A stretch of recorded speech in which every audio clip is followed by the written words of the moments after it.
Welcome to Audiobook Brief. Today, we're uncovering the secrets of expertise in peak by Anders Ericsson.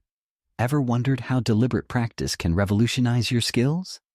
Dive into compelling stories of growth, challenge, and perseverance as we explore the power of purposeful practice and how it can push you beyond your limits. Whether you're aiming for peak performance in sports, music, or academics, this summary has something special just for you. Get ready to learn how structured practice can transform your abilities and pave the way to excellence. In a fascinating experiment, Steve, a student at Carnegie Mellon, struggles to memorize a series of numbers, hitting a limit with digits around 8 or 9. This exploration quickly unravels the myth of fixed memory capacity. With the right technique and plenty of practice, Steve begins to break through his limitations, eventually memorizing an astonishing 82 digits over 2 years. The chapter dives into the importance of purposeful practice and how it differs from casual repetition. It's about setting clear goals, pushing boundaries, and receiving feedback. Steve's journey is a powerful reminder that growth often lies just outside our comfort zones. The core of this chapter is all about how practice can transform abilities that we think are fixed. Steve's initial frustration mirrors many of our experiences, like feeling stuck with schoolwork or sports. But it also shows the power of perseverance and the right methods. His success wasn't because he was born with extraordinary memory skills, but rather due to purposeful practice. It's kind of like leveling up in a video game. You need to overcome challenging quests to gain experience and skills. The chapter emphasizes that real improvement requires pushing beyond what we think we're capable of. Most of us operate on autopilot when practicing, believing just doing something repeatedly is enough. However, without focused goals and the desire to challenge ourselves, we plateau. Steve proved that if you keep setting the bar just a little higher and continue to strive for progress, you can achieve incredible things. Moreover, the story of how different approaches to practice can lead to varying results serves as a reality check. It's not just about trying hard, it's also about employing strategic methods tailored to one's strengths and weaknesses. It reminds us that learning isn't always about rote memorization, but about engaging with the material creatively. Much like how an athlete hones their techniques to improve performance. As teens, this insight reveals that every effort you put in, whether in school, music, or sports, can lead to extraordinary results if approached purposefully. Physical activities like weightlifting and running are easy to measure in terms of progress, but mental challenges like learning an instrument or a language can feel invisible. Interestingly, the brain is just as adaptable as the body. It changes in structure and function with mental training, similar to how muscles grow with exercise. A fascinating study involving London taxi drivers highlights how intensive navigation training expands specific brain areas tasked with memory and spatial awareness. The brain's adaptability suggests that it can learn and improve throughout life, dispelling the myth of fixed potential and emphasizing that we can actively shape our skills through deliberate practice. The chapter dives deep into the concept of brain plasticity, the idea that our brains can change and grow based on our experiences. It challenges the old school of thought that our intelligence and abilities are set in stone, much like a computer's pre-installed software. For instance, London taxi drivers, who have to memorize thousands of streets and shortcuts, exhibit changes in their brain that enhance their navigational skills. What's cool here is that researchers showed physical evidence that with hard work, the brain can develop just like your biceps after a workout. This parallels the way athletes adapt as they train and strive for peak performance. The exploration of adaptability also unpacks how our bodies and brains aim for homeostasis, the state of balance and stability. To get better at something, whether it is mastering a violin or running a marathon, you've got to push yourself past that comfortable zone. Imagine trying to squeeze into your favorite jeans after the holidays. At first, it's all tight and tricky, but with persistence, and maybe some fresh veggies, you can fit in just right. That's the brain's way of asking for more challenges to keep evolving. Learning about adaptability means realizing you hold the steering wheel of your personal growth. Whether you want to ace calculus or shred a guitar solo, it's all about putting in the effort to break free from the good enough mindset and pushing those limits. Break the mold and the brain adapts? It's like unlocking a new level in your favorite video game where new skills and powers become available when you take the risks to play harder. In an incredible display of skill, chess grandmaster Alexander Alekhine plays 26 opponents in a marathon blindfold chess match, winning 16 games despite not seeing the boards. This chapter explores how Alekhine's extensive practice helped develop his mental representations, allowing him to visualize complex chess patterns effortlessly.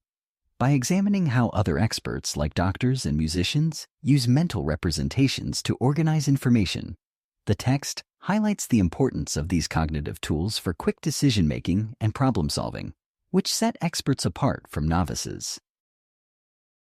Alekhine's blindfold chess match serves as a fascinating example of how deliberate practice transforms not just skill, but the brain itself, allowing for extraordinary feats, like remembering intricate chess positions without a board. The concept of mental representations is central in this chapter. When experts like Alekhine, doctors, or proficient musicians analyze their fields, they rely on intricate mental frameworks that allow them to navigate complex scenarios. For instance, recognizing patterns in chess or diagnosing a patient's condition quickly involves elaborate mental maps constructed through years of experience. It's like having a cheat sheet in your brain that helps you sort out a jumble of information rapidly. The more you practice and immerse yourself in a particular skill, the more nuanced your mental maps become, like upgrading from a basic sketch to a detailed 3D model. This chapter underscores how important it is to deliberately practice and reflect on experiences, reinforcing the point that, to truly excel in any field, developing these mental representations is crucial.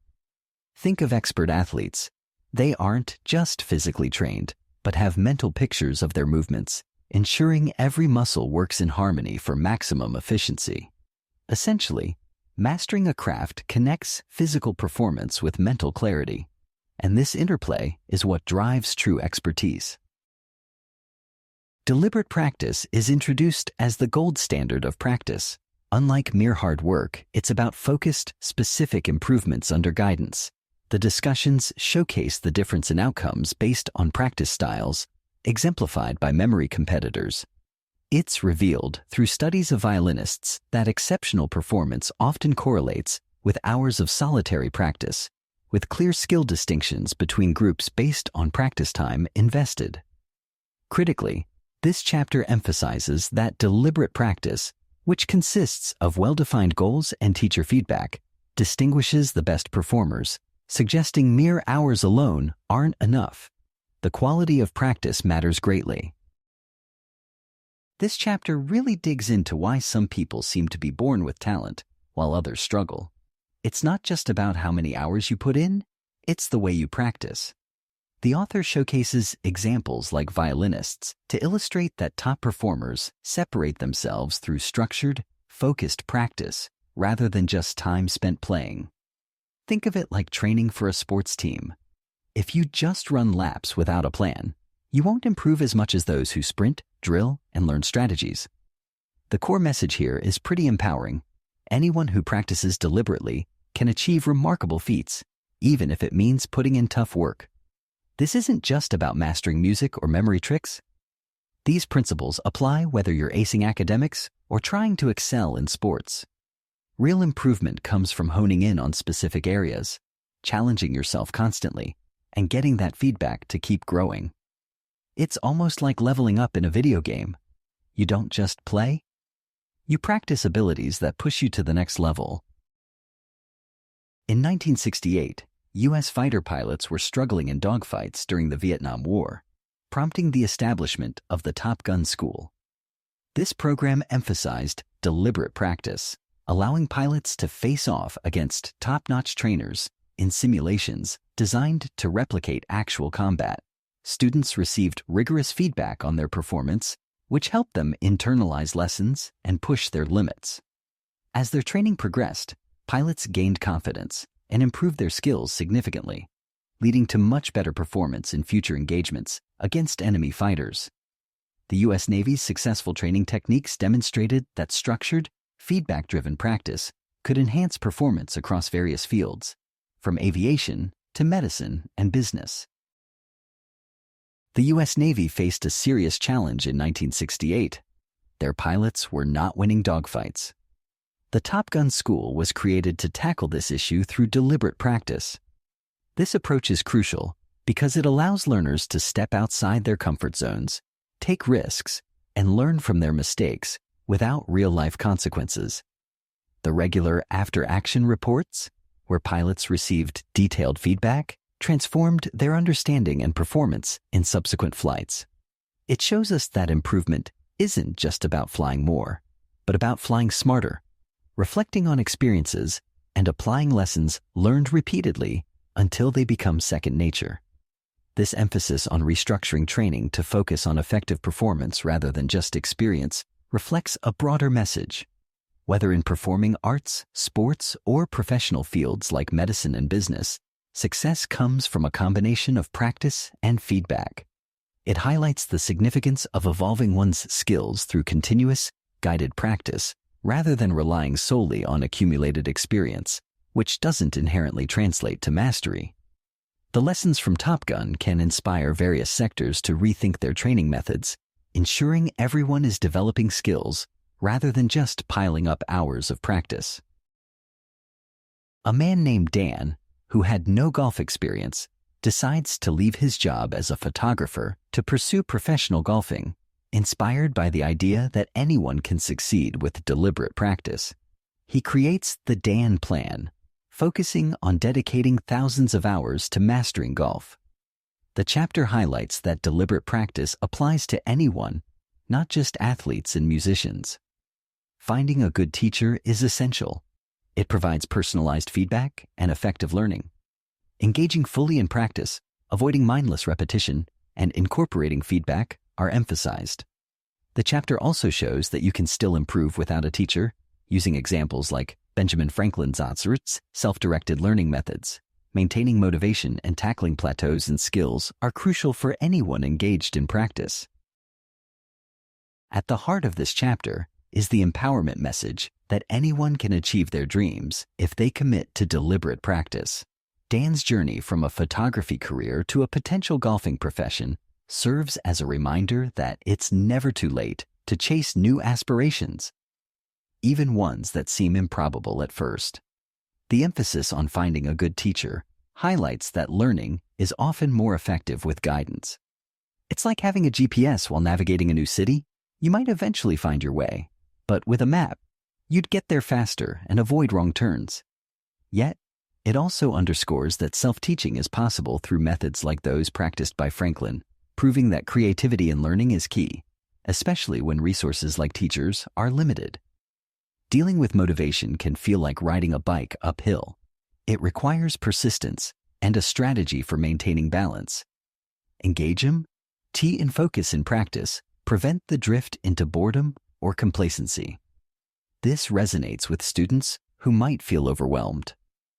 Pushing through tough times can result in true success and growth. The chapter highlights the journey of the Polgar sisters, who were raised by their parents as chess prodigies. Their father, L.S.L., believed any child could become a genius, given the right environment and training. They chose chess, as it allowed measurable success. The three sisters, Susan, Sophia, and Judith, each became exceptional players, breaking norms and achieving milestones that showcased their skills in a male-dominated field. The chapter discusses the stages of expertise development, emphasizing that even expert performers must consistently seek improvement beyond initial success. It serves as a guide for anyone aspiring to reach extraordinary levels in any field. This chapter is a powerful exploration of how the right kind of upbringing can turn potential into extraordinary expertise. The Polgar sisters exemplify what it means to develop an expertise through careful, deliberate practice and encouragement. LSEL. And Clara's choice to focus on chess not only challenged societal norms about women in competitive spaces, but also revealed the systematic approach that can lead to success. Each sister's journey through childhood curiosity, structured training, and intense dedication highlights how important motivation, both intrinsic and extrinsic, is in skill development. Their story reflects a universal truth.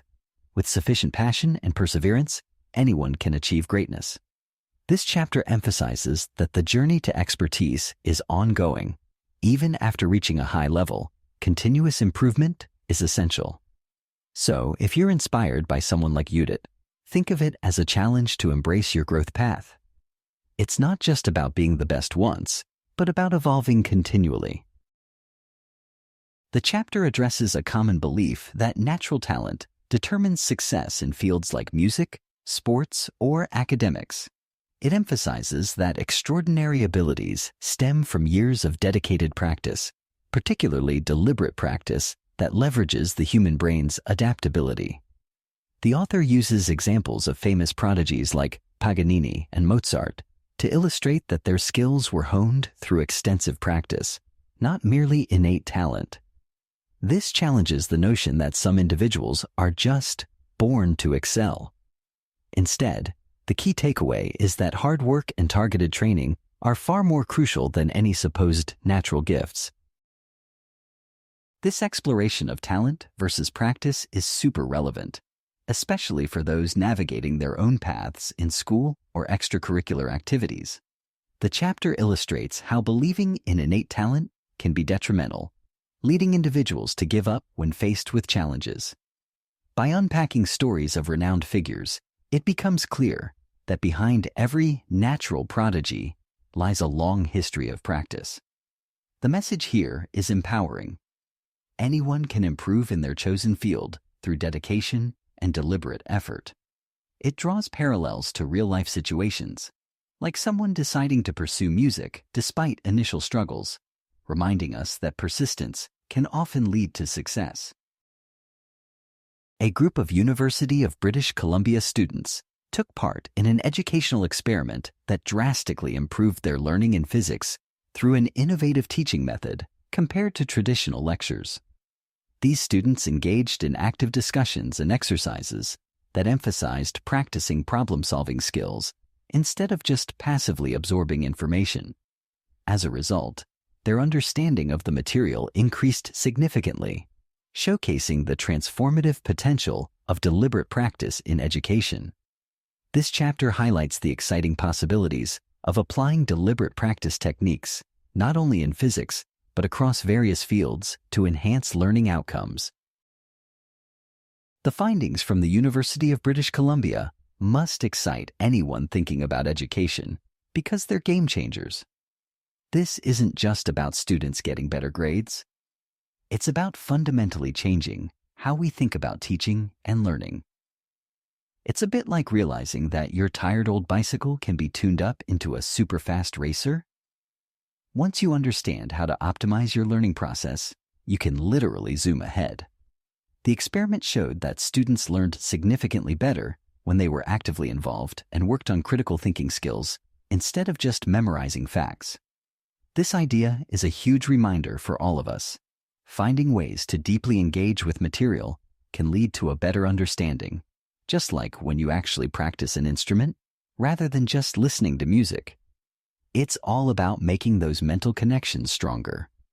Moreover, the message here extends beyond the classroom.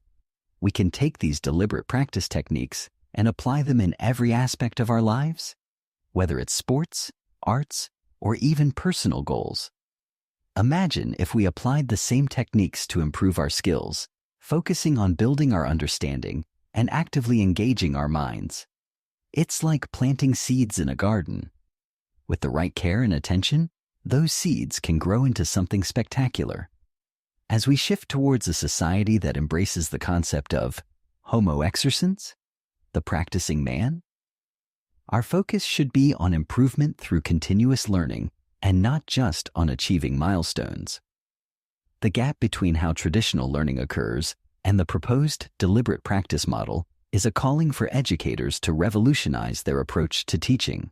Instead of rigidly sticking to lectures, it's high time we explore ways to incorporate problem-solving and critical thinking into all subjects, helping students develop not only knowledge, but the ability to apply what they learn in real-world situations. And let's face it, the world is changing fast. Being adaptable and continuously learning is the need of the hour, especially given how rapidly jobs and skills are evolving. With this in mind, it's encouraging to think of the possibilities in shaping future curricula based on these revolutionary insights. Thank you for joining us for today's insightful summary of Peak by Anders Ericsson. If you're hungry for more knowledge on deliberate practice and the science of expertise, be sure to grab a copy of the full book to dive deeper into the transformative power of purposeful practice. Consider exploring the full content for a wealth of wisdom and practical strategies that can fuel your journey to mastery. And remember, the real treasure trove of insights lies within the pages of Peak. Happy learning and keep striving for greatness.